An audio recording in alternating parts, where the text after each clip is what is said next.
Another case I had today that I want to talk about was trigger finger. And the reason I want to talk about trigger finger is because it's incredibly common. I've got trigger nodules on all my tendons. They're not triggering yet. They're not doing that classic click, but they certainly hurt. We go down to Cornwall every year. I'm based in Hampshire.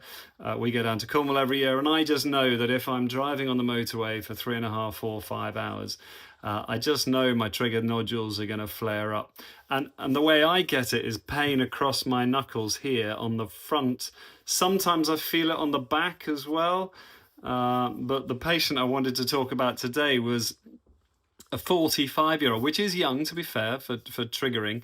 And he came to me completely stuck down like this.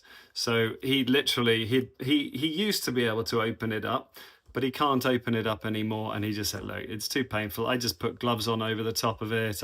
He's a mechanic.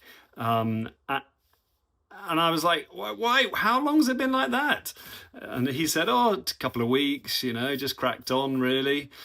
And again, same with my last post. I just want to shout out that there is so much that we can do.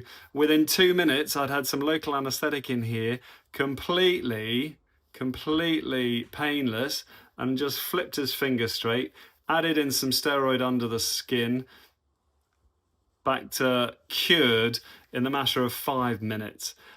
So with trigger finger, it's super simple. The algorithm goes, come and see somebody who knows what they're talking about.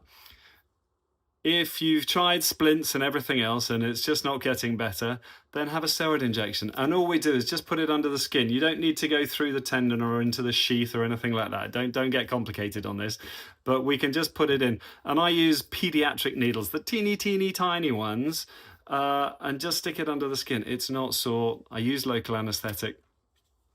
And it's 85% of the time, it's curative, and I never see those patients again. So if you've got tenderness across the front of your palm like that, and it's sometimes you can, if you're clever and you feel it on here, you can actually feel something rubbing underneath your finger, a little lump. Okay. And if you come to the clinic, I'll get my ultrasound machine out and I'll be able to show you that lump on the ultrasound machine and show you why it's clicking and clunking. But trigger finger, you don't need to live with it. Come and see me, and a steroid injection can usually sort you out.